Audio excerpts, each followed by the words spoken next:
Assalamualaikum warahmatullahi wabarakatuh. Perkenalkan, nama saya Cinta India Trianto Putri dari jurusan D4 Fisioterapi semester 3 Poltekkes Kemenkes Jakarta 3. Pada video kali ini, saya akan menjelaskan tentang perkembangan gerak bayi umur 0 sampai 12 bulan dan perkembangan saraf dari masa embrio sampai umur 2 tahun. Yang pertama, saya akan menjelaskan tentang perkembangan bayi pada umur 0 sampai 12 tahun. Pertumbuhan itu yaitu bertambahnya struktur dan fungsi tubuh yang lebih kompleks dalam kemampuan gerak, berbicara, dan bahasa, serta sosialisasi dan kemandirian. Perkembangan itu bersifat kualitatif, yang pengukurannya lebih sulit daripada pengukuran pertumbuhan. Yang pertama ada neonatal, itu terjadi setelah masa kelahiran yaitu 0 sampai 29 atau 30 hari. Ciri khasnya yaitu gerakan random, terjadi fleksi dan ekstremitas, lebih aktif dari sepal sampai kaudal atau dari kepala sampai kaki. Kemudian ada efek gravitasi pada fetal mulai terlihat pada saat bayi menengok, shoulder cenderung eksorotasi dan abduksi, pada hip cenderung eksorotasi dan abduksi. Pada flexor tone menurun karena faktor gravitasi dan faktor perkembangan ekstensor tone. Pada usia 1 bulan, yaitu kesadaran terhadap lingkungan sudah baik, gerakan kepala sudah tertuju, lebih mobile dan memanjang atau lebih aktif dari masa neonatal. Gerakannya itu random, dominan fleksi, dan perkembangan aktivitas otot dari cepat ke kaudal dan proksimal distal. Pada usia 2 bulan, ekstensi lebih banyak, flexor tone menurun,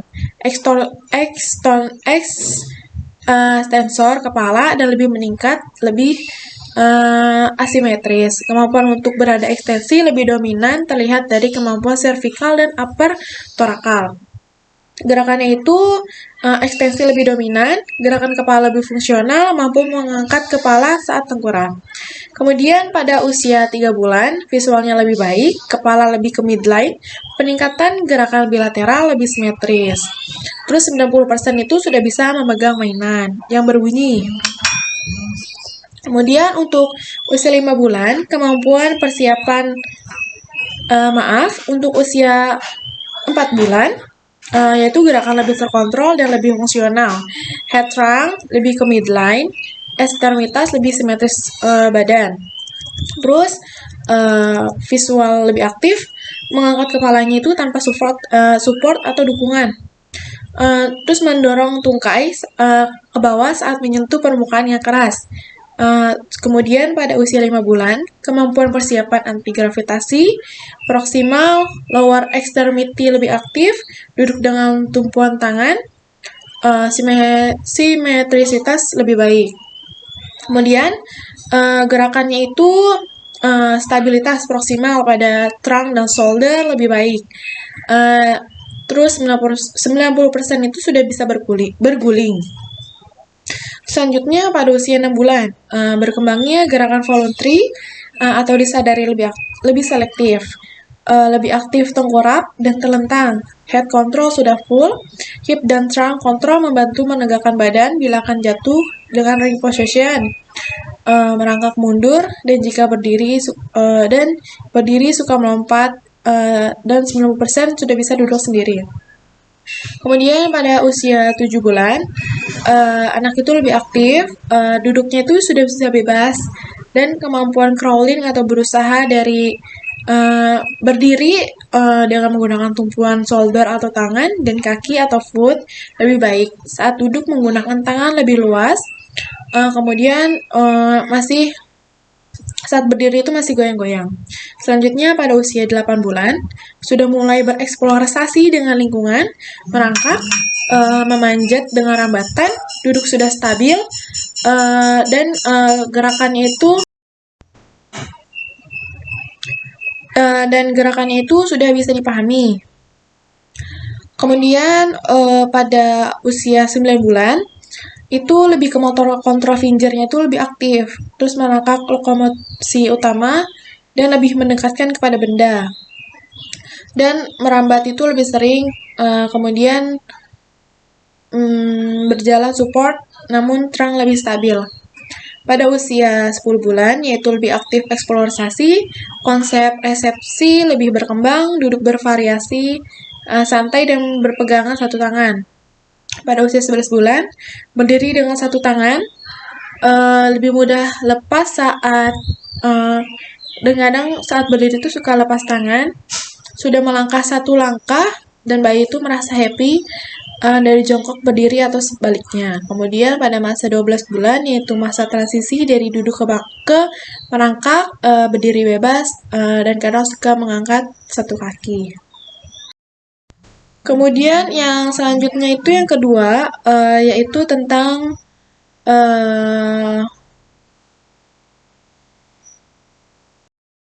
perkembangan sistem saraf dari masa embrio sampai umur 2 tahun. Terbentuknya sel saraf manusia itu bermula dari masa awal embrio, yaitu merupakan lanjutan dari perkembangan sel embrio.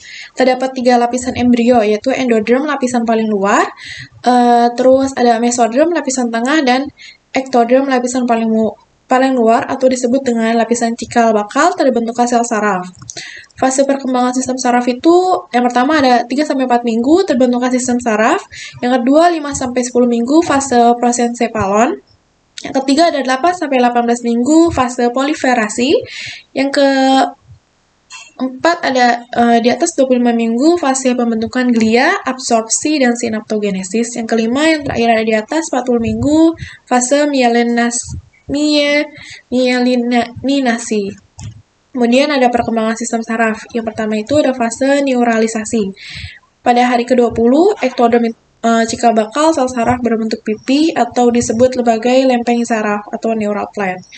Kemudian ada hari ke-23, yaitu sel-sel yang terletak di sisi lempeng saraf bermigrasi ke tengah hingga membentuk cekungan neural groove dengan menebalnya sisi luar lempeng atau neural crest hingga menjadi tabung saraf atau neural tube. Kemudian ada rongga tabung saraf disebut juga dengan rongga sentral SSP. Kemudian neural crest yaitu susunan NST, lalu sel neuron sensorik dan neuromotorik yang sudah bertanggung jawab terhadap fungsi sensoromotorik. Minggu keempat yaitu pertumbuhan dan perkembangan embrio. Minggu keenam yaitu perkembangan SSP membentuk 7 bagian yaitu cerebrum, diencephalon, midbrain atau mesencephalon, cerebellum, pons, medulla oblongata, dan medulla spinalis. Lalu yang kedua itu ada fase proliferasi, yaitu pada minggu ke-11 pembesaran pada cerebrum sampai menyelubungi diencephalon, midbrain, dan pons. Hanya medulla oblongata dan cerebellum yang tampak berada di bawahnya. Bulan ke-3-5 kehamilan, di zona ventrikel dan subventrikel terjadi proliferasi dengan pembelahan sel stem. Yang ketiga ada fase migrasi, yaitu migrasi neuronal membentuk korteks dan struktur nucleus profundus. Terus migrasi cerebellum membentuk sel Purkinje. Yang keempat ada fase organisasi, yaitu mencapai puncaknya pada bulan ke-5 kehamilan sampai beberapa tahun setelah lahir. Terjadi pembentukan jaringan saraf satu dengan yang lain atau sinaps.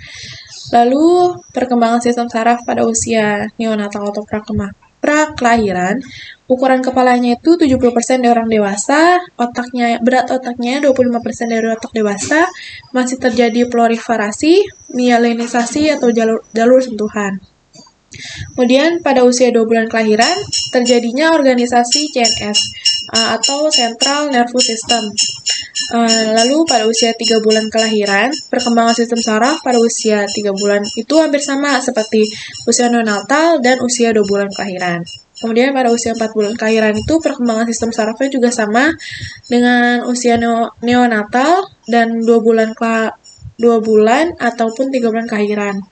Lalu pada usia 5 bulan kelahiran, perkembangan sistem saraf, myelinisasi, jalur visual dari lahir hingga 5 bulan pertama. Kemudian pada usia 6 bulan kelahiran, traktus kortikospinal sudah mulai berinervasi dengan AHC, terus kematangan cerebrum yang mengatur fungsi visual dan auditori.